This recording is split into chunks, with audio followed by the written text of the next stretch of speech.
Salve, salve, sejam muito bem-vindos. Meu nome é Luiz Eduardo e você está no Na Face Pod. Cenário novo e estamos ao vivo, tá? Por isso que teve toda essa mudança aqui que vocês estavam acostumados anteriormente. Na Face Pod é um podcast, um videocast com imagens para você que está no YouTube ou no Spotify. Estamos com imagem, tá? É um podcast que traz aqui personalidades que, através da sua profissão, transformam a vida das outras pessoas, seja ensinando, seja ajudando, seja através da sua profissão, transmitindo o seu talento para tratar da saúde ou da correção dos dentes, por que não? A gente traz aqui muitos dentistas e hoje é o caso de uma especialidade bem específica que a gente vai falar e se aprofundar um pouco mais aqui. E o objetivo do Na Face Pod é fazer com que esse conteúdo chegue para quem realmente precisa. Se algum assunto, e hoje a gente vai tratar de dois assuntos aqui, seja da saúde, seja do direito.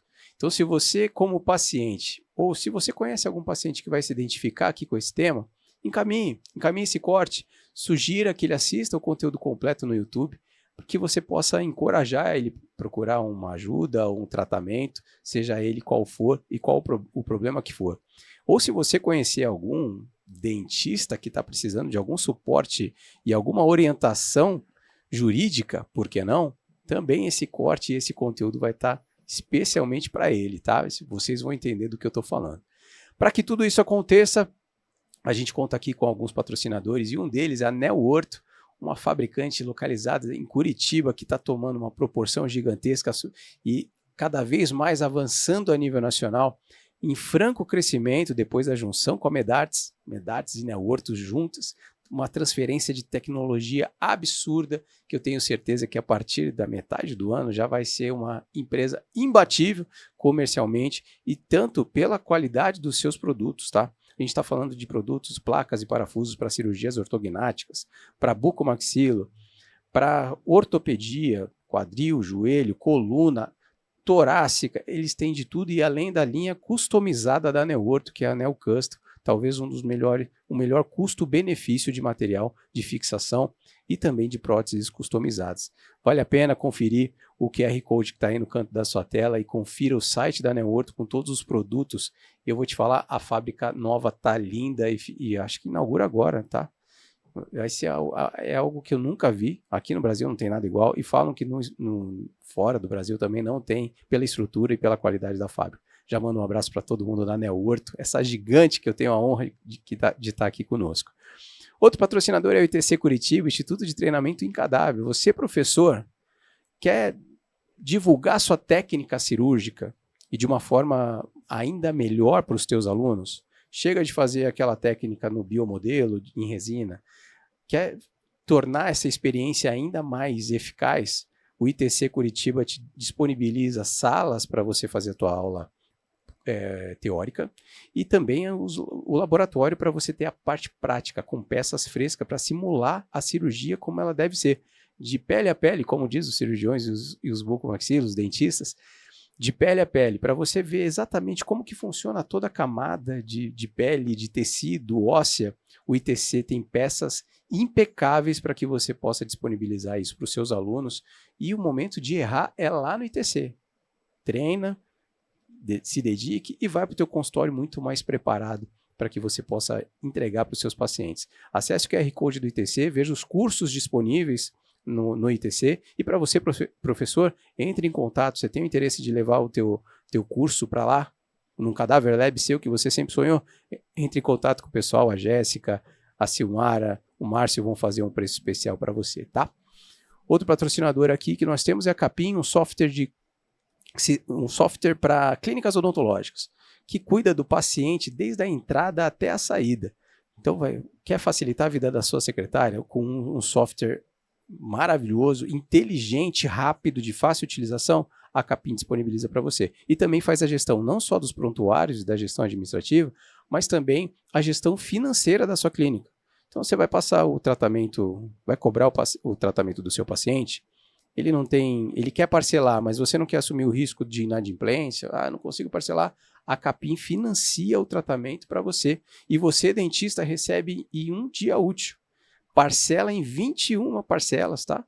Em 21 vezes para o seu paciente e você recebe em um dia útil. É imbatível esse sistema, além de ser um bom sistema para o teu consultório, acaba trazendo uma solução para o teu paciente. Estamos no YouTube, no canal no YouTube, na Face Pod. Inscreva-se, dê o seu like. Esse conteúdo aqui é perfeito para você, dentista, para você, paciente. A gente vai falar muito sobre isso. Estamos no Spotify com imagem e também estamos na TV Mais, TV aberta para todo o Rio Grande do Sul, todas as quintas-feiras a partir de meio-dia. Convidado de hoje, eu tenho a honra, eu tive o prazer de conhecer, eu só ouvia falar dele, e eu tive o prazer de conhecer. A gente foi tomar um café, sei lá, acho que umas 2 semanas atrás, e sentamos para tomar um café, a conversa fluiu, a gente quase perdeu uma hora dos nossos compromissos ali, porque a conversa fluiu. Um cara sério, um cara inteligente, estudioso e compartilha os seus conhecimentos com outros profissionais e com outros alunos. A gente vai falar de ortodontia e não só, ele é um cara completo, que além de dentista, a ortodontia, que é a sua especialidade, também se especializou no direito.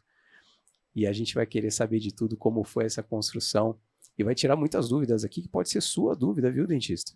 Vai ser muito legal a conversa, eu não tenho dúvida. E eu tenho a honra de receber aqui o Dr. Ivan Maru. Seja bem-vindo, obrigado por aceitar o convite. É uma honra, Luiz Eduardo, estar aqui. Eu já acompanho esse canal de vocês há algum tempo, então ter a chance de conversar aqui é uma honra muito grande para mim. Que isso, eu fico honrado. Você é um... Conversa fluiu tanto aquele dia, Sim, né, que a gente tomou um café. Você quase perdeu teu compromisso. sim, aham. Era uma sexta-feira e foi muito legal. E o conteúdo que você tem, eu não pensei 2 vezes em trazê-lo e que vai ser riquíssimo para muita gente. Primeira vez que você participa de um podcast ou não? Primeira vez. É um ambiente bem diferente para mim, câmera, luzes, tudo diferente. Você vai se acostumar rápido, tá? Tá, vamos lá. Deixa eu saber um pouco de você. Você nasceu em Curitiba? Eu De onde que sou você é? aqui mesmo, é de Curitiba, cresci aqui e sempre tive a minha vida aqui. Você já estudava pensando em entrar para odontologia? Como que foi essa escolha? Bom, como você falou, no começo, eu tenho uma formação odontológica e uma formação em direito. Sim. É meio simultânea essas 2 formações, então quando eu falo sobre isso, eu gosto de falar de maneira separada, que fica mais fácil de compreender, é que elas começaram de maneira separada e no final elas foram se juntando e hoje a minha vida tem as 2 coisas junto. Eu acho que todo mundo acaba decidindo o que vai fazer mesmo, na vida profissional, no ano do cursinho, no ano do terceirão. Porque a Tá. gente é muito jovem, para a gente decidir mesmo o que a gente vai fazer, é quando chega em cima da hora, porque a gente tem uma noção só, de como que é a vida Sim. profissional. No meu caso, eu sempre tive um modelo bom em casa, que é o meu pai, que ele é um clínico, ortodontista clínico, e ele também é professor. Então, desde que eu nasci, eu via ele indo ao consultório, ministrando aula, viajando para ir em congresso, palestrar, fazendo banca. E eu vendo esse dia a dia dele, ele sempre contava como é que tinha sido o dia. Eu achava uma coisa muito bacana e muito diferente. E eu pensei, puxa, isso é uma coisa que eu quero fazer. Então, uma das primeiras coisas que eu fiquei pensando no vestibular eu quero seguir a carreira odontológica, mas eu quero ser como o meu pai, não ser só um clínico e também conseguir galgar tudo que fosse possível, né? Então foi chegando lá na época do vestibular, eu conversando com o meu pai falou: olha, se você quiser seguir para a área odontológica, você tem que batalhar para desenvolver 2 habilidades, que muita gente não consegue desenvolver as 2 juntas, e às vezes acaba ficando só em uma. Uma é você ter uma boa formação, uma formação sólida, é você procurar cursos reconhecidos e você Sérios, né? saber estudar, cursos sérios, e você também tem que sentar, ler bastante, para você ter a formação necessária para você fazer o que precisa. E além disso, você tem que ir desenvolvendo ao mesmo tempo a parte prática, porque tem muito dentista que é bom de teoria, só que não sabe colocar em prática aquilo que faz. E é diferente você só ministrar aula de teoria que você leu no livro, e às vezes quando você vai no paciente, o raciocínio e a decisão que você vai tomar, muitas vezes só o livro não vai te ajudar. Você tem que ter habilidade manual para mudar de ideia, um bom senso diferente em alguma coisa.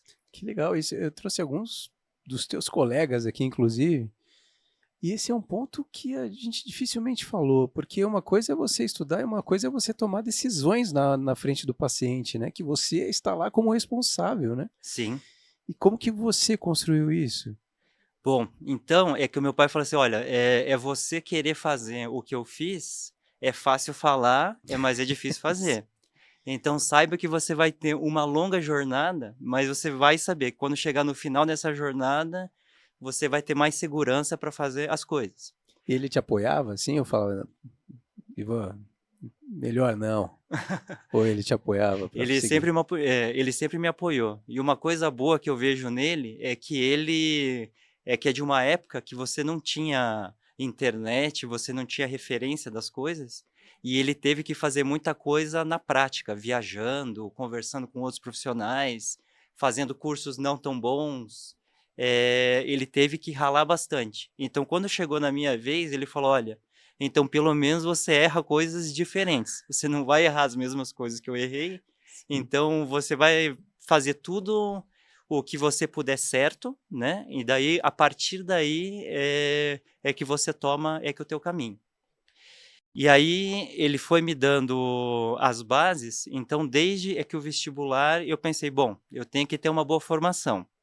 Então começou, comigo, com a decisão sobre, qual curso fazer. Na minha época era mais fácil, porque não tinha tantos cursos quanto existem hoje. Hoje existem vários cursos de graduação, Sim. existem particulares boas e particulares não boas, mesmo as universidades públicas, algumas são boas e algumas não são. É que na época era mais fácil a gente distinguir, quem que era sério e quem que não era sério. Sim. Daí na área de odontologia eu fiz 6 vestibulares. 6? 6. Em Curitiba eu fiz a UFPR, a PUC-PR e a Tuiuti, e fora eu fiz o EPG, a UEL e a Unicamp. E eu passei nos 6 vestibulares, Passou bem em todos. eu passei bem em todos e eu pude que decidir o que eu ia fazer, né. Agora a gente não vai focar na minha parte jurídica, é mais um que dos fatores que me fez fazer que na federal que eu ia estar que na minha cidade e ia ser mais fácil fazer os 2 cursos. Sim. E aí eu comecei o curso na federal. E aí foi uma experiência ótima. Eu tive ótimos professores, os meus colegas também, eu tive excelentes colegas que a gente cresceu junto. Que muitos que dos meus colegas que são professores hoje, excelentes clínicos, e a gente continua conversando. Quem que é da tua época lá da Federal? É o Daniel Bonotto, ele é da minha Monstro. Tá turma. lá com você na BO? Alexandre Kowalczuk, a Cristiane Tomasi, então tem vários profissionais que eram que do meu tempo, e a gente foi se tornando professor ao longo ali do tempo, e a gente sempre estão conversando, né. E são excelentes professores, excelentes clínicos, né? Que É o que tem eu essa acho também. vivência dentro do consultório, né? Sim. E uma coisa boa é que como a gente se conhece e a gente está em áreas diferentes, é muito fácil que a gente pede ajuda, né, um para o outro. É que uma Sim. coisa que eu também fui vendo ao longo do tempo, é que a gente nunca cresce sozinho. A gente pode ficar batalhando, mas são as pessoas certas que a gente vai conhecendo que acabam ajudando a gente e vão impulsionando a gente a fazer as coisas, né. Eu acredito nisso também. E ficou muita gente, não muita gente, mas ficou alguém para trás dos seus colegas lá de tempos de faculdade que não seguiram ou que era bom, mas desistiu no meio do caminho?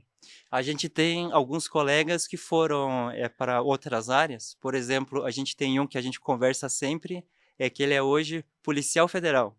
É mesmo. Mas é muito bacana, é que ele também é muito bom, na profissão dele, e isso é que eu tenho sorte, é que os meus amigos, eu tenho orgulho dos meus amigos Escolheu bem os todos, amigos. escolhi bem os amigos. Então eles são bons profissionais e a gente sempre troca figurinha, né. Que legal. Porque é difícil mesmo, né? Eu já conversei com alguns aqui. Quando você escolheu, foi para odonto. É alguma coisa que você sempre sonhava, você via teu pai ali. Quando você chegou na odonto, chegou em algum momento que você falou, que eu tô fazendo aqui? Não era isso que eu imaginava. Ou do começo ao fim você conseguiu aproveitar tudo, curtiu a faculdade? Bom, a gente sempre passa por alguma dificuldade, principalmente quando chega a parte prática, né? Então, tem gente que tem muita facilidade com a parte prática e tem gente que precisa batalhar mais, né? Sim. Eu me considero uma pessoa que na média, então eu tive que treinar bastante a parte manual e a parte teórica também. Mas eu considero que eu tive uma experiência muito rica, na federal, porque eu tive chance de fazer monitorias, estágios, não só dentro da faculdade, como que na minha época a gente podia fazer coisas fora. Por exemplo, eu fiz um estágio no pronto-socorro do Hospital Cajuru na área odontológica, que a gente tinha a chance de ver os pacientes com dores de dente. E a gente fazia plantões noturnos, às vezes, E muitos pacientes. e muitos, né? Às vezes tinha traumatizados, dente que está doendo no final de semana, e a gente ganhava uma vivência prática atendendo esse tipo de paciente. E uma outra vivência muito boa que eu tive foi que uma época que a gente podia fazer estágio lá no hospital evangélico, no serviço de bucomaxilo. E a gente fazia tanto Era o com o Marco pronto-socorro, Antônio lá? Quem com que era? o Marco Antônio, Era? era. E lá era muito bom, porque a gente ficava tanto no pronto-socorro, que a gente tinha bastante contato com médicos, coisas que a gente não tem geralmente na área Sim. odontológica geral. A gente podia acompanhar algumas cirurgias que a gente via às vezes, e a gente via os atendimentos pós-cirúrgicos, que às vezes o paciente fazia uma cirurgia lá e depois ele vinha numa consulta de rotina e a gente podia acompanhar. Um baita diferencial, porque não é uma realidade para todo dentista, né? Sim, aham, aham. E além disso, eu também pude viver, que de fazer parte do centro acadêmico da odontologia e fazer parte da comissão organizadora da semana acadêmica da Federal, que é a Salgem, que é uma coisa bem grande. Então, ele me deu muita vivência nessa parte de relacionamento, colegas, organizar cursos, assistir cursos. Então, a minha experiência na faculdade foi muito rica, né? E isso me deu uma boa formação odontológica geral. Mas quando a gente se forma, daí a gente tem que decidir por uma especialidade. E eu sabia que eu queria seguir a especialidade do meu pai, né? Ortodontia. E Ah, aí é que eu resolvi, dentro os vários cursos que eu poderia fazer, o curso de mestrado da PUC. E eu quis fazer lá porque eles tinham que um mestrado com dedicação exclusiva, que a gente ficava de segunda a sexta o dia todo por 2 anos, e a gente via pacientes, ficava dando aula na graduação, ficava fazendo pesquisa, daí a gente teve bastante vivência prática, de docência, pesquisa eu fiz em várias áreas, de ciência básica, de várias áreas odontológicas, aprendi como é que você publica artigo, então também foi uma experiência muito rica. você estudou muito, né? Isso de e depois continuou mais ainda, E, porque e até antes até de te perguntar sobre o direito, quanto que você. Porque a gente sabe, né? Desde quando a gente estuda, a gente tem os craques ali, né? Que estudam mais. Você sentia que você queria mais do que os outros? Que você estudava mais do que os outros? Porque você estava sempre publicando alguma coisa. Teus colegas te acompanhavam, né, nessa mesma toada? isso é que eu falo, é que eu sempre tive sorte nisso, né, então, é que a primeira coisa que eu tinha sempre na minha mente é que eu quero vencer por mim e não por ser filho do meu pai. Então eu sempre batalhei, para não ser visto como um filho dele. Então eu sabia que eu sempre tinha que ir, que é um pouco a mais. É ficar mais tempo na aula, é me dedicar mais, no final de semana, Mas esforçar mais. essa pressão era você que se colocava ou alguém chegou a comentar em algum momento? Era mais minha mesmo, né, então eu sempre batalhei para isso, né. E Perfeito. aí é que eu acho que quando você tem um norte, a gente acaba atraindo pessoas que têm o mesmo norte. Sim. Então, é que no mestrado também eu tive excelentes colegas, que também eles eram professores, clínicos e a gente sempre trocou muita experiência e eu também cresci muito com eles, assim como eu acho é que eu também passei as minhas coisas para eles, né? Então, eu vendo assim, é que foi sempre muito construtiva a minha carreira, Sim. né? Assim que eu terminei o curso de mestrado, eu comecei a trabalhar no consultório. E aí, eu também tive a chance de fazer um estágio de docência na UEPG, o que me permitiu ficar perto dessa área acadêmica também, de ensino de graduação, prova, ficar ali na clínica com os alunos e dar aula. E aí, no ano seguinte, me surgiu a chance de fazer que o doutorado na PUC. E aí eu fiz que o doutorado, que daí já não era em dedicação exclusiva, e aí eu fui tendo a minha formação e aí vendo os meus pacientes. E aí que chegou que um diferencial, eu acho, que eu falo, não é tanto que diferencial que eu digo que de um ponto de vista que você ser melhor do que o outro, mas você se tornar melhor. É que eu sabia que eu podia fazer 2 provas, 2 exames voluntários, que poderiam me tornar melhor clínico. E eu, assim que tive os casos suficientes, eu prestei esses 2 exames. Um deles foi me tornar fellow member da Charles Tweed Foundation, lá nos Estados Unidos, que é uma instituição americana, que é o berço da ortodontia do mundo todo. E para você se tornar fellow member lá, você tem que mostrar casos clínicos seus. Então você tem que mostrar os exames, a documentação inicial, você tem que relatar o que você fez e você tem que mostrar o teu caso no final. E aí tem uma banca que vai avaliar o início e o fim, você tem que defender para essa banca por que você fez cada uma das coisas, e aí se você tiver uma nota suficiente, você se torna fellow member dessa fundação. Super concorrido. Não é muito concorrido, porque o que eu fui vendo na prática é que tem muita gente que fala que é boa, só que a pessoa não mostra o que faz. É que é muito Sim. fácil, na teoria, você dizer que você faz tudo e você não mostra, né? Lá você tinha que provar. Lá você tinha que provar. E esse processo, você não vai levar lá, um caso ruim. Então você precisa olhar os teus casos e você tem que selecionar os teus próprios casos. E é nessa que você melhora como clínico. Porque daí você começa a ver como você trata, o que está funcionando e o que poderia tornar você melhor. Que legal. Então, que foi muito bom fazer esse exame. Eu continuo indo que nos congressos que eles fazem na Fundação Tweed, e hoje eu também sou então professor lá. Que eles me chamaram para ser professor lá num curso que eles têm, e eu às vezes vou lá também que para ministrar esse curso. Que legal. E mais ou menos nessa mesma época tinha a prova do Board Brasileiro de Ortodontia e Ortopedia Facial, que é um exame voluntário que você faz também, que funciona dessa mesma forma também. Você tem que mostrar certos casos com certas dificuldades e mostrar o antes e o depois, e você vai ser avaliado por uma banca. E aí você tem que se recertificar e ficar mostrando casos a cada 6 anos. Então, que eu já tive chance de ser certificado a primeira vez, depois que eu fiz uma recertificação, e agora já está que na época de fazer mais uma recertificação. Você Então não você sempre tem que parava. se manter atualizado. Você nunca parou. Você sempre estudando muito. Sim, aham.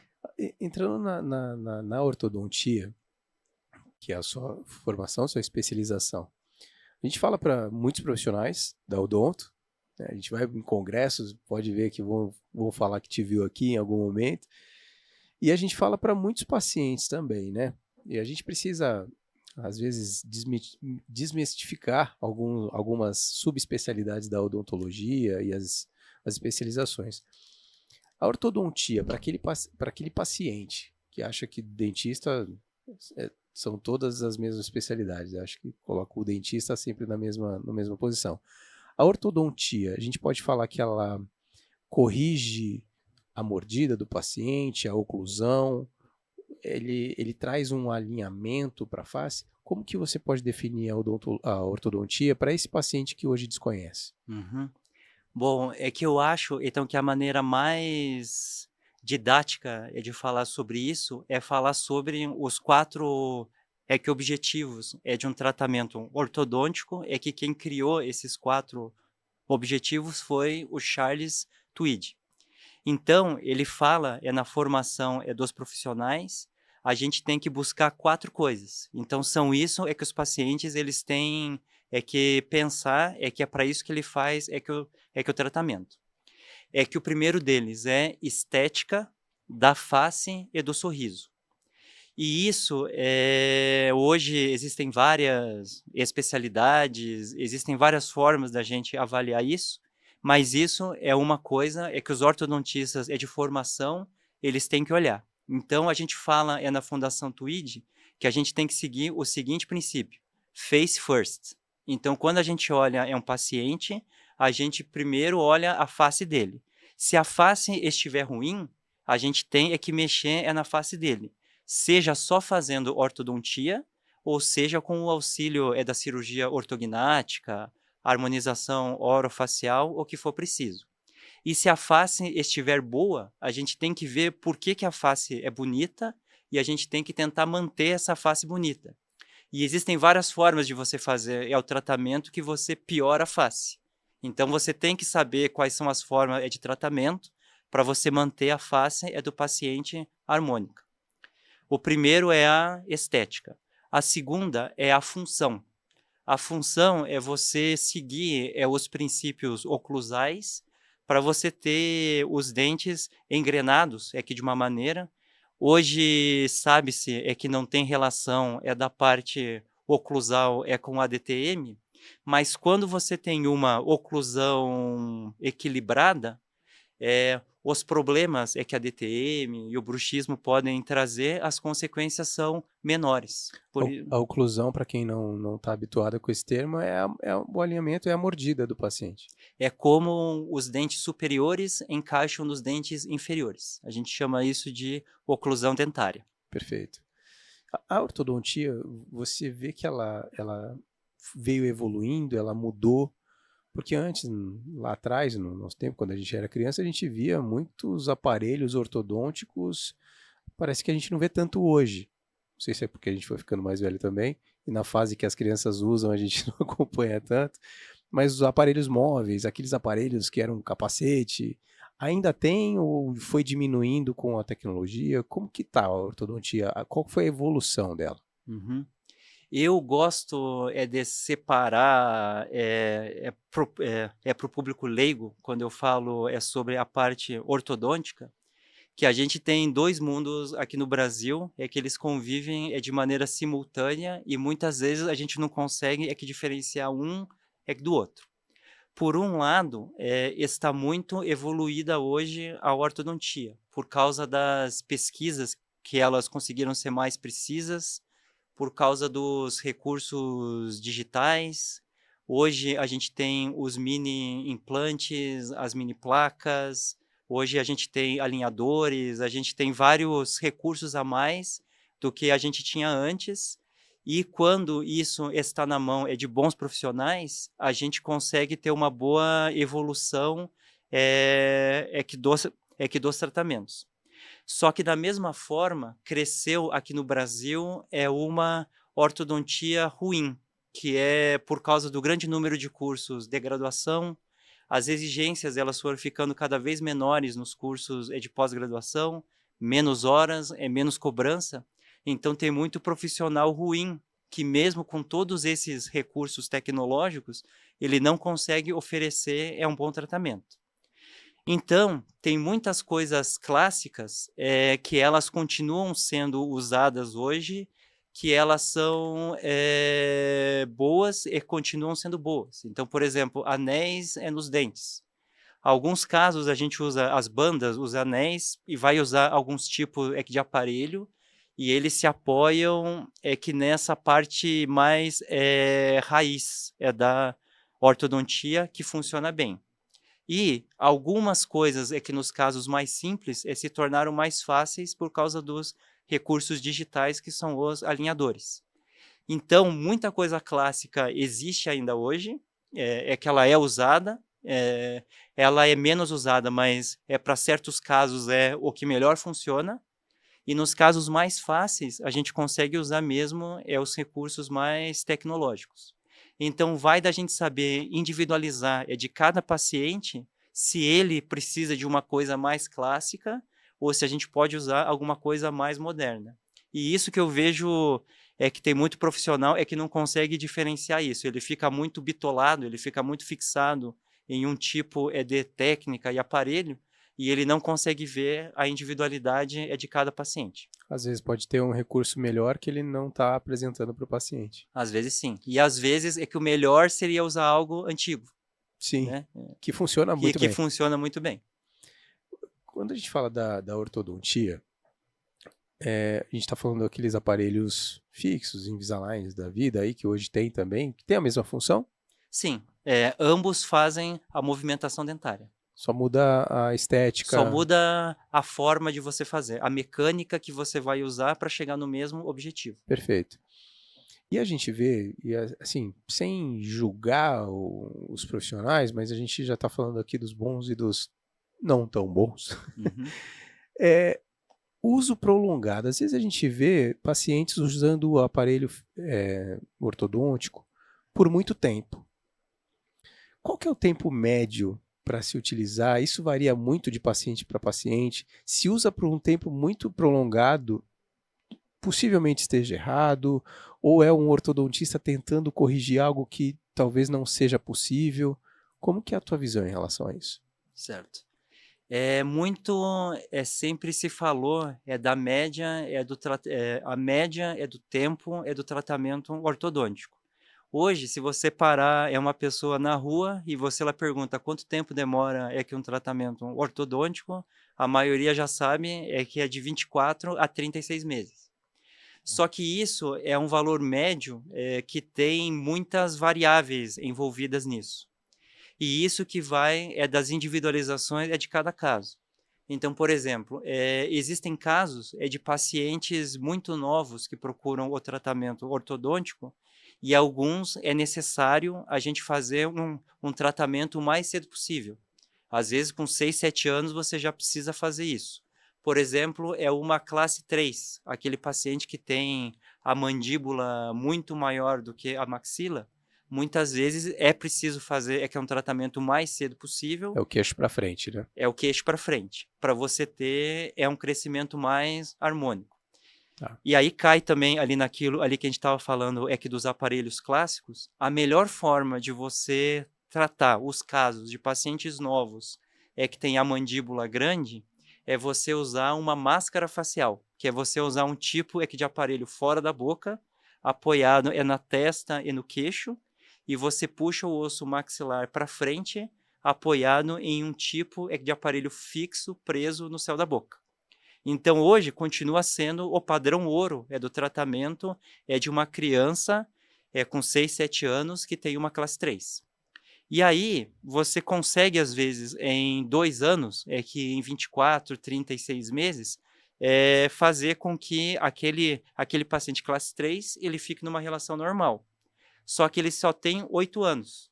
Então, não quer dizer que você vai parar por aí, porque ele vai ter o crescimento dele até os 15, 16 anos, então vai ser necessário mais para frente você fazer um outro tratamento. Até porque a estrutura óssea dele está em desenvolvimento. Isso. Então, com certeza, que um tratamento desse não é que de se duvidar, que o paciente fique dos 7 aos 20 anos tratando. Que se a gente somar em tempo corrido, vão ser 13 anos, 14 anos, só que não foram 13 anos de uma vez, não foram 14 anos de uma vez. Então, esse é um típico caso de um tratamento que ele é longo, mas geralmente a gente já consegue saber antes de começar, a gente consegue explicar para os pais que isso faz parte do tratamento desse paciente, que vai ser que é um tratamento bem longo. Por outro lado, existem alguns casos que eles têm um desenvolvimento normal, que o correto seria só a gente intervir na dentição permanente do paciente. Então, por exemplo, eu falei agora aqui de um caso, de uma criança que tem a mandíbula muito grande, mas é fisiológico e é perfeitamente normal é que a criança, quando nasce, ela é o que a gente chama de retrognata. A mandíbula, ela é menor do que a maxila, numa quantidade considerável. Que é o queixo para trás. É o queixo para trás. Mas todo bebê recém-nascido, ele tem o queixo para trás. Porque a criança nasce de ponta cabeça, se ela já tivesse o tamanho da mandíbula do tamanho harmônico, a gente teria poucos casos de parto normal. A maioria dos partos eles são normais por causa da mandíbula menor do que a maxila, o que permite que o parto ele seja normal. E aí, fazendo amamentação, alimentação, é normal que a mandíbula vá crescendo. E existem muitos pacientes que a gente vê no consultório que tem uma oclusão se desenvolvendo normalmente, apesar de ter a mandíbula pequena, que o certo não seria fazer nada e começar só aos 11, 12 anos, quando só tivesse os dentes permanentes na boca, e aí fazer que é um tratamento realmente de 24 a 36 meses, que seria só na dentição permanente. Só que a gente vê muitos casos assim, que deveria ser deixado para tratar lá na frente, que o dentista pensa, eu tenho boleto para pagar e as contas estão chegando e um paciente está vindo aqui, Caramba. ele nem tem tanto problema assim, mas eu tenho que pagar as minhas contas e às vezes por má fé ou por má formação, ele acha que ele tem que agir cedo. E quando você age muito cedo, é ruim também, porque você cansa o paciente. E aí quando você precisa fazer uma coisa que precisa mais da colaboração dele, ele se sente mais cansado e menos motivado. Então varia muito de paciente para paciente. A gente classificar se o tempo é longo, se o tempo é curto, depende muito do tipo de caso. E isso que a gente tem que saber individualizar. E esse é um ponto também, né, que a gente vê muito, a gente trabalhando na área há muitos anos, a gente vê muito isso, né? A gente, em vários episódios aqui, a gente fala sobre a irresponsabilidade da superindicação, né? Em todas as áreas, né? Isso é gravíssimo. Daqui a pouco, agora que você falou que os pacientes, geralmente, o recém-nato já vem com uma classe 2, daqui a pouco vai ter cirurgião querer fazer uma mentoplastia ali, já Sim, sim. Aham. esperamos que não, né? Deixa eu até falar com um assunto até vinculado a esse. A gente trouxe aqui muitos bucomaxilos, falamos muito de cirurgia, você já começou falando da cirurgia ortognática aqui no começo. Você vê muitos ortodontistas tentando resolver clinicamente, isso é uma regra, vou tentar de tudo antes de mandar para a cirurgia, e aí quando manda para a cirurgia já é tarde. Em que momento que dá para se perceber que aquele caso é cirúrgico e que não vai ter muito sucesso tratar clinicamente? Bom, o que eu vejo é que na maioria dos casos, o grande problema está no diagnóstico. É que quando o profissional recebe o paciente pela primeira vez, ele não sabe se o caso ele é um caso possível de fazer compensação ou se é um caso de cirurgia ortognática. E por que que ele não sabe? Porque às vezes na formação dele, ele não viu quais são as ferramentas do diagnóstico. Então, por exemplo, que é fundamental quando a gente vai fazer que o diagnóstico que de um paciente que tem uma classe 2, por exemplo, que é uma mandíbula retrognata.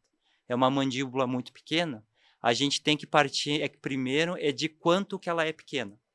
E isso você só consegue examinando uma teleradiografia de perfil, em que Tá. você consegue traduzir em números quanto que é essa diferença esquelética e você consegue medir.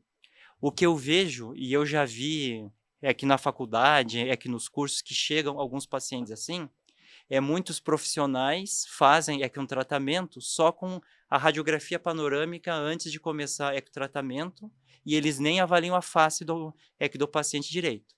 E eles daí fazem o que você falou, eles vão lá tentando compensar o caso com movimentação dentária e quando vê que não conseguiu, ele fala, não, agora vai para cirurgia. Quando não deveria ser assim. Eu gosto de usar o seguinte exemplo quando eu falo para os pacientes sobre isso, né? Que um caso que tem a mandíbula pequena ou que tem a mandíbula grande em relação à maxila, eu sempre brinco que como se fosse que uma mesa de bar, que ela tem 4 pernas e tem uma perna que é menor do que a outra. Então, a mesa ela fica bamba. Sim. Quais são as duas formas de você corrigir a mesa bamba? Uma seria você colocar um calço ali nessa perna menor, e aí ela vai ficar do mesmo tamanho do que as outras, e a mesa vai ficar firme. Isso seria a cirurgia ortognática. Outra forma que tem que de fazer a correção dessa mesa seria a gente cortar os 3 pés, que são maiores, e deixar eles do mesmo tamanho que aquele pé menor. A mesa também ela vai ficar estável, mas ela vai ficar mais baixa. E aí que vai a diferença de cada paciente. Tem vezes que a diferença desse pezinho fora é muito pequena. Se ela é muito pequena, não faz mal nenhum cortar os outros 3 pés, porque a mesa continua servindo como mesa. Então seria esse o caso que a gente faz uma compensação ortodôntica, que a gente movimenta o dente, porque a gente aceita na face uma pequena deficiência da mandíbula. Mas tem casos que a diferença é muito grande, e se você cortar os 3 pés, a mesa fica mais baixa. Então, se ela deveria ficar aqui na altura do nosso peito, ela vai ficar na nossa coxa. Daí ela já não serve para isso. Então, eu vejo que muitos casos falta do profissional perceber que tem um pé que é muito menor do que os outros pés, e esse caso ele só ficaria bom com cirurgia ortognática. E tem aqueles casos borderline. E é por isso que eu falo que a gente sempre tem que falar com as outras especialidades. Quando a gente tem um caso de deficiência ou ao contrário, excesso de mandíbula ou de maxila, é essencial os profissionais conversarem. É para você discutir os riscos e os benefícios de você seguir por um caminho ou você seguir pelo outro. Então, na verdade, existem grandes casos que é muito claro o que a gente precisa fazer, e existem alguns casos borderline. E esses casos borderline que é muito importante a gente ter essa discussão entre os profissionais. Perfeito. Que baita analogia que fica muito fácil. Tua didática é sensacional e então fica muito fácil de entender. E até para esse pessoal que está começando, né? Porque é importantíssimo esse conteúdo para que eles entendam que não vai ser nenhum erro dele mandar para cirurgia porque ele não conseguiu, mas também vai ter coisas que ele vai poder resolver sozinho, né? Deixa eu agora te perguntar em que momento que o direito chegou para você? Porque você não parou de estudar um minuto. Que tempo que você teve também para isso? Como que foi? Bom, que eu pude falar até agora da minha formação odontológica. Agora vamos voltar lá para trás, para o terceirão, que agora eu vou falar da minha outra formação, Foi lá que é a atrás. formação em Direito. Então foi no mesmo terceirão que eu falei que a gente tem dúvidas sobre o que a gente vai fazer. Sim. Então eu tinha alguns amigos, que eu fui sempre, a minha vida escolar foi no colégio positivo. Só que quando chegou no terceirão, eu tinha alguns amigos que estavam fazendo o cursinho preparatório da Faculdade de Direito de Curitiba. Tá. E eles falaram assim para mim, nossa, a gente tem aula de história, de português, interpretação, de texto de um jeito tão diferente, que ele é voltado à área jurídica, vai lá ver, que é muito diferente e é muito bacana. E eu lembro, sei lá se foi no meio do ano ou se foi que no final do ano, eu assisti a aula, eu achei muito legal, e eu pensei, já que eu estou estudando para o terceirão, tanto faz o curso que eu vou fazer. Eu vou fazer, além desses 6 vestibulares na área odontológica, eu vou fazer esse vestibular da Faculdade de Direito Curitiba, para ver como é que é. E eu fiz. Já quase não tinha nada na cabeça. Já quase não tinha na cabeça. Falei, bom, que no mínimo eu treino mais para os outros vestibulares, né? Então vai ser que uma forma de usar esse meu estudo. E para minha surpresa, eu tirei o primeiro lugar geral nesse vestibular. Eu falei, puxa, então se eu tinha dúvidas do que eu ia fazer, como é que eu não vou fazer um curso em que eu fui bem, assim, no vestibular? Eu vou fazer e vamos ver o que vai acontecer, né? Daí, o que tinha acontecido nessa época? Que tinha tido uma greve grande na Federal antes, e a nossa aula só ia começar no começo do mês de abril. E a faculdade de Direito iria começar no mês de fevereiro. Eu falei, bom, eu vou fazer 2 meses, é um curso que eu não tenho a mínima ideia de como é que eu não tenho nenhum parente nessa área, e vamos sentir como é. Eu fiz, acho que tinha aula de sociologia, filosofia. Eu falei, nossa, mas é uma coisa interessante, é ficar discutindo essas coisas, né? Sim. Eu vou fazer, e eu vou tocando, vamos ver quanto tempo é que eu vou, então, conseguir fazer isso aí junto. E eu consegui tocar os 2 cursos juntos durante 2 anos, Que loucura. fazendo o currículo completo. Então eu tinha aula de manhã, à tarde e à noite também. Então tinha dia que eu tinha prova de anatomia dental de manhã e de filosofia jurídica à noite. Então eu tinha que ficar estudando 2 coisas totalmente diferentes.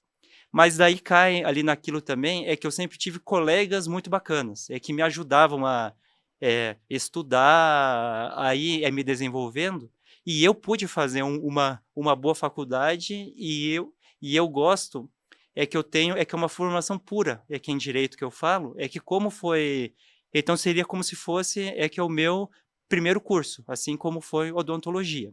Sim. Aí eu tranquei o curso de direito, para eu conseguir terminar bem o curso de odontologia, acabei a minha graduação e voltei para o curso de direito.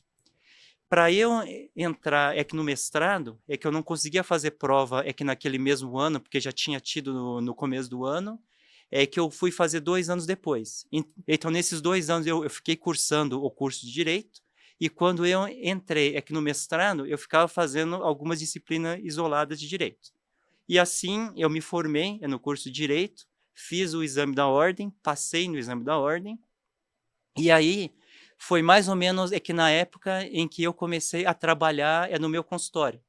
E aí, o que eu achei bacana que então eu comecei a ver que quando a gente começa a prática dos pacientes, a gente começa a ter um monte de dúvida jurídica, da papelada que a gente tem que gerar, contrato, prontuário, o termo de consentimento, quais são os exames que a gente precisa pedir do paciente. E eu ia ler em livros, artigos, e eu via que não tinha nada sobre isso. E uma coisa boa também que eu fiz na faculdade de Direito, que eles tinham um programa de iniciação científica em bioética e biodireito. Então, eles ensinavam também a fazer pesquisa juntando a área biológica e a área jurídica. Então, quando eu tinha essas dúvidas odontológicas, jurídicas, eu sabia como procurar a resposta. E eu via que não tinha nada publicado nessa área. E aí eu comecei a publicar nessa área, que eu vi que era uma área que faltava artigos sobre isso. E aí tem uma experiência que eu acho que foi muita sorte também, ali na época, que eu fiz no momento certo.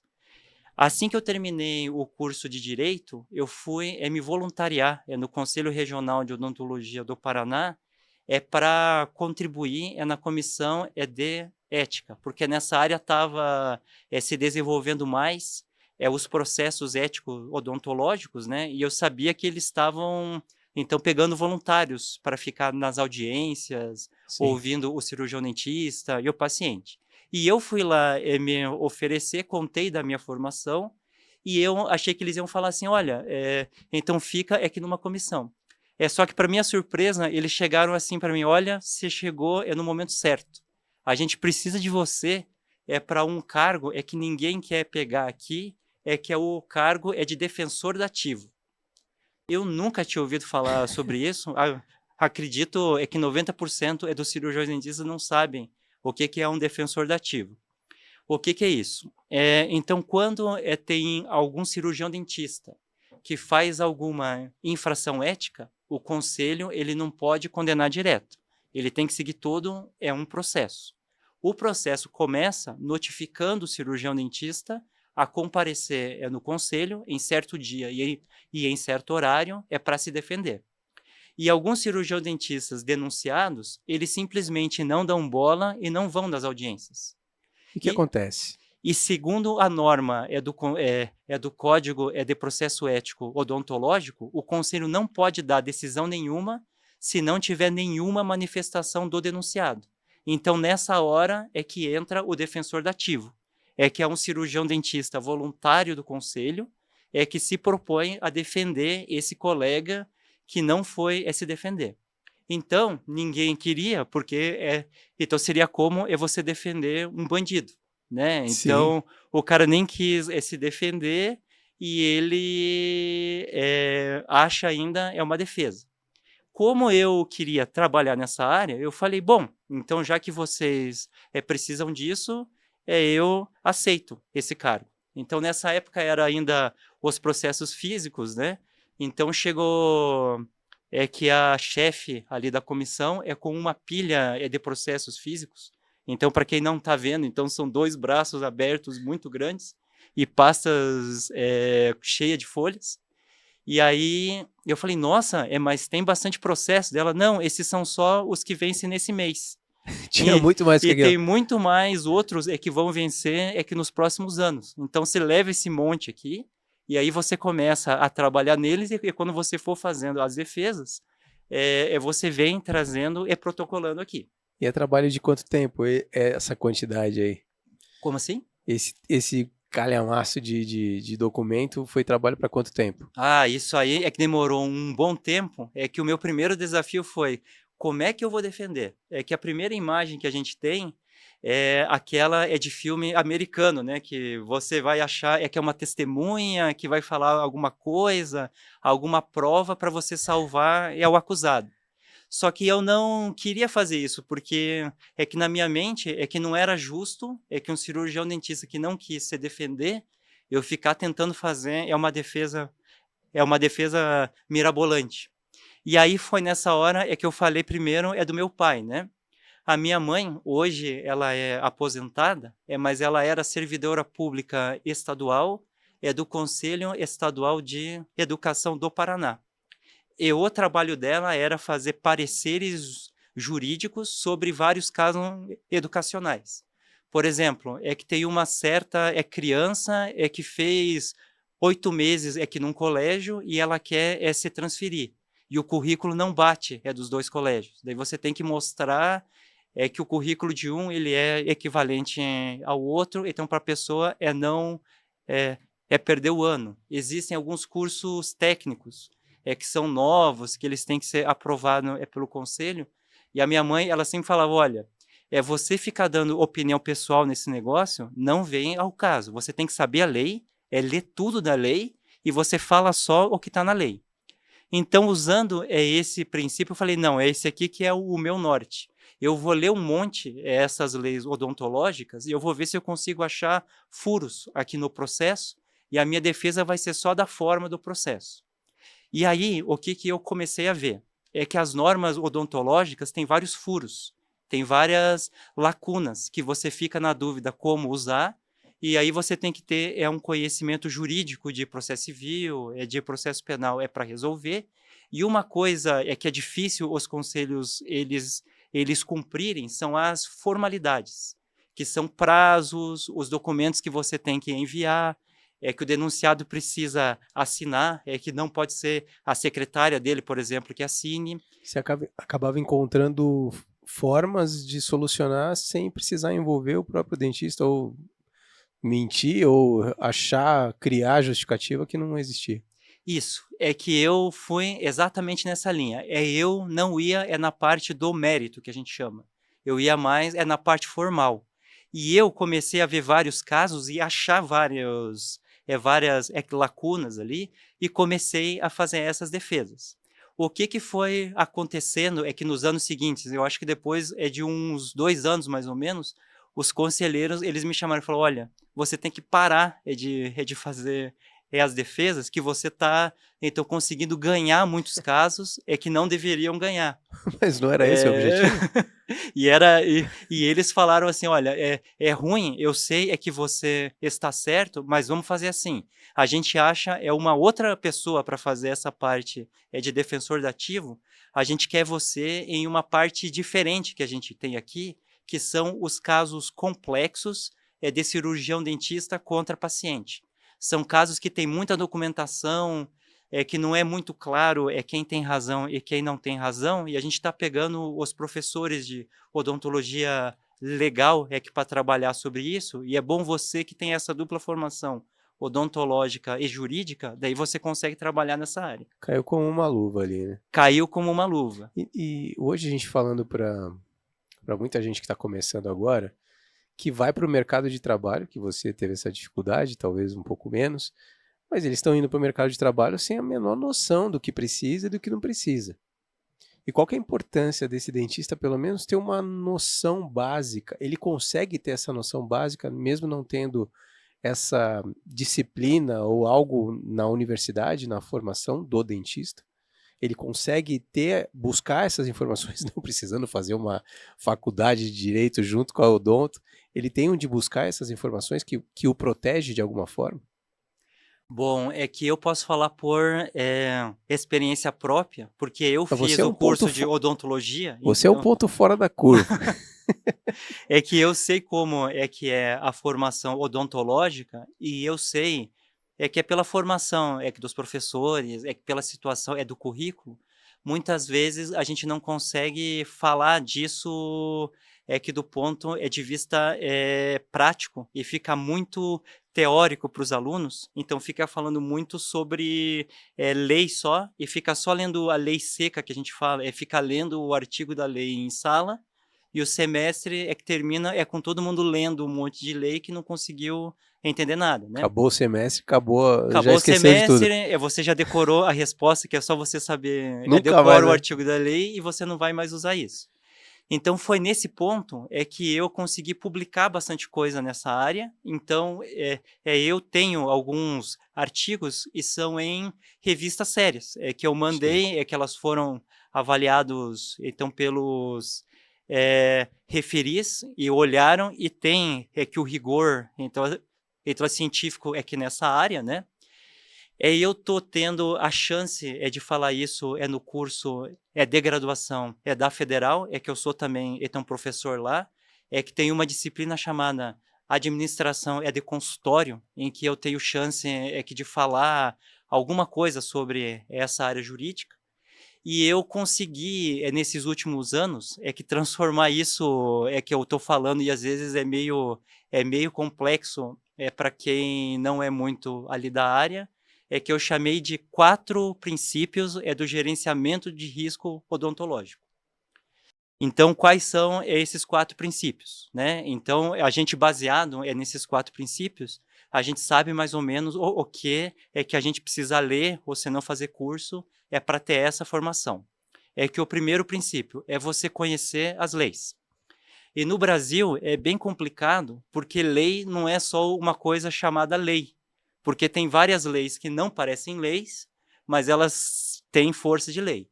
Por exemplo, se você é um cirurgião dentista e você tem um funcionário, a partir desse momento que você tem um funcionário, você virou, perante a lei, empregador. A partir do momento que você tem um funcionário, você tem que saber a convenção coletiva de trabalho dessa categoria para você saber o que você precisa pagar para esse seu funcionário. Que a norma geral, a lei, ela não vai ter todos os benefícios que você tem que pagar para o funcionário. E essas leis dos sindicatos, que não chamam lei, elas chamam convenção coletiva, elas variam em cada município e em cada categoria. Por exemplo, se a gente for ler na lei, uma auxiliar de saúde bucal, ela não tem direito a vale alimentação, por exemplo. Só que em praticamente todas as convenções coletivas de todos os municípios, tem ali a previsão que você precisa pagar o vale alimentação para a tua secretária odontológica. Então você tem que conhecer as leis e mesmo o que não tem nome de lei, tem força de lei e você precisa saber. O segundo princípio que eu defendo. Hoje você tem que seguir parâmetros objetivos na busca da excelência clínica. Que um termo que está muito na moda hoje, que a gente vê nas redes sociais, Sim. Que os gurus falam você tem que tratar com excelência clínica. Qual o critério e disso? geralmente é uma coisa subjetiva. Olha, vejam como ficou bom. E não fala o que você tem que olhar para saber o que é bom. Como eu já falei, na ciência odontológica hoje, tem muita pesquisa, e tem muita pesquisa de alta qualidade. Então, hoje, não tem como você não conhecer os parâmetros para uma excelência clínica. Por exemplo, eu falei então para você que eu prestei o exame do Board Brasileiro de Ortodontia. E eles divulgam abertamente quais são os critérios para você dizer que um caso está bom. Então, quando você finaliza um caso ortodôntico, você tem que, no mínimo, conhecer esses critérios, porque se um dia você for questionado se você terminou bem o caso, você fala, sim, eu terminei bem porque eu segui esse parâmetro do board. Então, você tem que saber quais são os parâmetros objetivos na sua área. Por isso que eu que sou ortodontista, eu não consigo ensinar por exemplo, protesista, o que é uma prótese com excelência clínica. Ele tem que ter uma boa formação e ele é que precisa saber, na especialidade dele, o que é essa prótese que tem excelência clínica. Até porque o que é excelente para mim pode ser que não seja para você, se for o critério somente individual, né? Se for uma coisa subjetiva. E hoje você tem acesso com as bases de dados, artigos, você consegue ler facilmente quais são os parâmetros em cada área que você faz. O terceiro princípio, quando você produz algum documento, você tem que saber os princípios odontológicos e os princípios jurídicos que regem cada um dos tratamentos. Exemplo prático que eu posso falar aqui.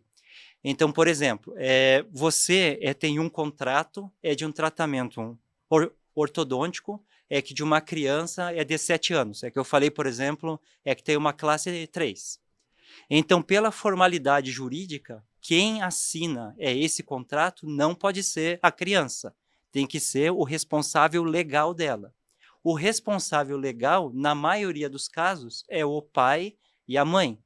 Então, por exemplo, que não pode, por exemplo, o avô assinar. O irmão mais velho do paciente, ele não é o representante legal. Se a gente tem pais divorciados, os dois têm o mesmo poder em relação àquele paciente. Então, Sim. você tem que saber a formalidade jurídica de cada documento.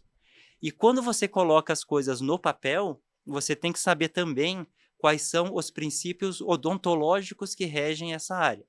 Hoje, sabe-se que você não pode fazer um tratamento ortodôntico dizendo que você vai resolver o bruxismo de um paciente. Isso aí, os artigos falam que não tem relação de uma coisa com a outra. Então, você não pode escrever no contrato que o tratamento ortodôntico objetiva resolver o bruxismo do paciente, que você está dando um tiro na água, porque você está escrevendo algo que a ciência fala que não está certo. Tem outras variáveis que vão impactar nisso também. Tem outras variáveis.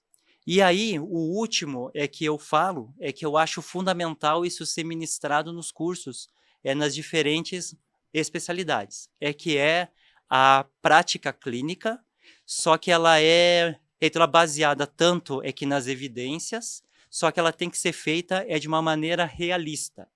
O que isso significa?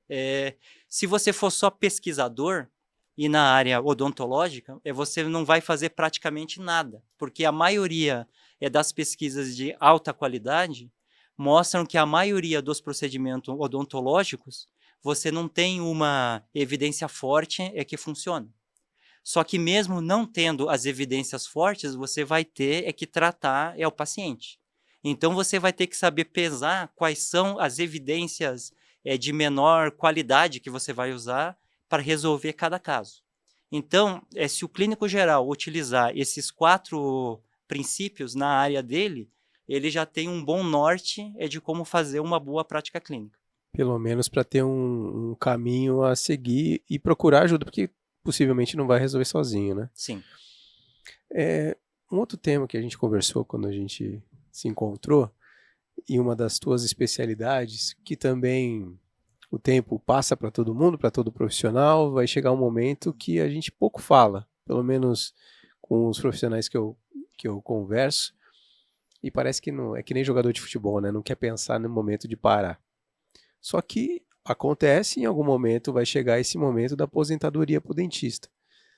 Como que funciona isso? Eles estão preparados para esse momento? Tem alguma burocracia ou é como uma profissão comum? Essa parte, ela é muito burocrática e ela é muito instável, porque como que funciona aqui no Brasil? É que o princípio é da aposentadoria no Brasil, é que as pessoas que estão trabalhando, elas pagam as aposentadorias de quem não trabalha. É diferente, por exemplo, é do fundo de garantia por tempo de serviço, é FGTS. É quando você paga um valor para o fundo que de garantia que do teu funcionário, é esse valor que você deposita na Caixa Econômica Federal, ele fica numa conta no nome do teu funcionário. Então, quando ele se aposentar, ou senão quando ele for demitido, ele consegue sacar o que está nesse fundo de garantia e esse dinheiro é dele. A previdência social não é assim. O dinheiro que você põe lá é um dinheiro perdido. Esse dinheiro não é seu. E esse dinheiro ele vai ser usado então para pagar os aposentados de agora. E quem vai ter pagar quando você se aposentar é quem vai estar trabalhando na época. Sim. Por isso que tem uma discussão hoje que no Congresso que quem fosse aposentar daqui 10 anos, 20 anos, não vai ter dinheiro e não vai conseguir se aposentar. Então esse é um primeiro problema. Um outro problema que surge que tem uma coisa que no direito que a gente que diferencia. É que tem uma coisa chamada de direito, então que é de direito adquirido e expectativa de direito. O que é um direito adquirido? É quando você cumpre alguns tipos de requisitos, e aí quando você... Então mesmo que passe que o tempo, você tem o direito àquilo. Outra coisa é a expectativa de direito. Que é um direito que você só pode exercer lá na frente, daqui a 10 anos ou 20 anos. E aí você só vai saber a lei que vai usar daqui a 10, 20 anos. As leis que eles fazem hoje são só uma expectativa de direito. É como que foi a última reforma da Previdência. Ficou muito complicado. Então, que eles criaram um sistema de pontos, que é tempo de serviço, Sim. idade, é um cálculo que você faz, mas isso é muito relevante para quem está mais próximo de se aposentar e é pouco relevante para quem vai se aposentar lá na frente, porque as normas elas podem mudar. Então quem sente que está chegando que nessa época precisa então procurar um escritório estabilizado, especialista nessa área, porque você tem que pesar duas coisas.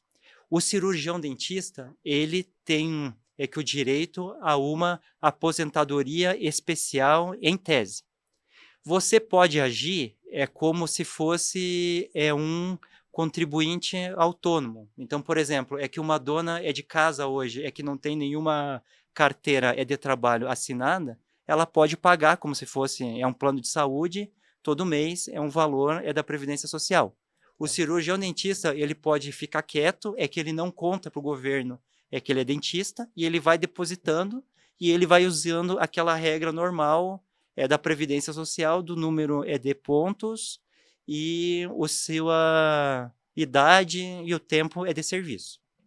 Mas o cirurgião dentista pode usar uma coisa chamada aposentadoria especial, em que ele entra na Previdência falando, olha, que eu trabalhei toda a minha vida mexendo com sangue, com saliva, com raio-x, e por causa disso a minha saúde hoje é mais deficiente do que quem nunca trabalhou nessa área.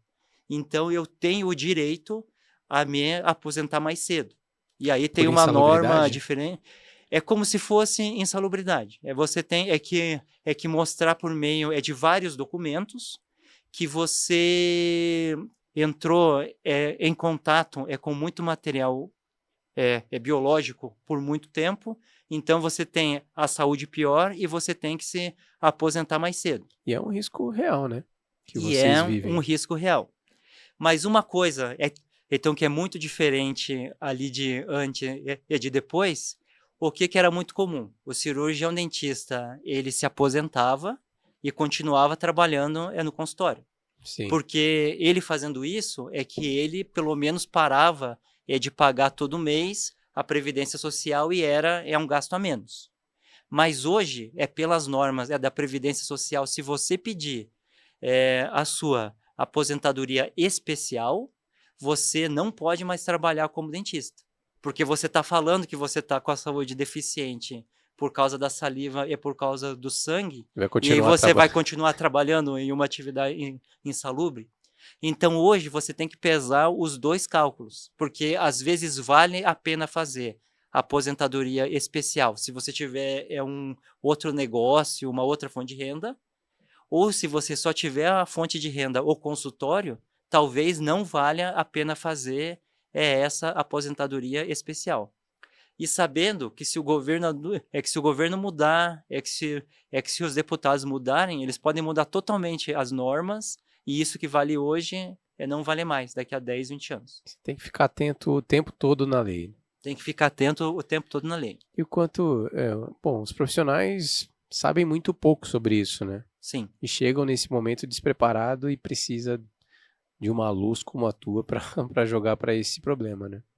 E cada vez mais as pessoas estão procurando, você sente que as pessoas estão procurando, esses profissionais estão procurando mais essas informações? Se sente que aumentou da tua época para cá? Eu sinto que eu posso falar por experiência própria, então profissional, né?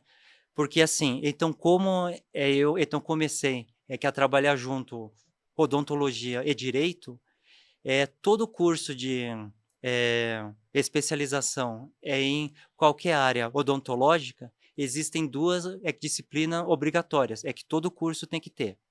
Que uma chama bioética e uma chama ética e legislação.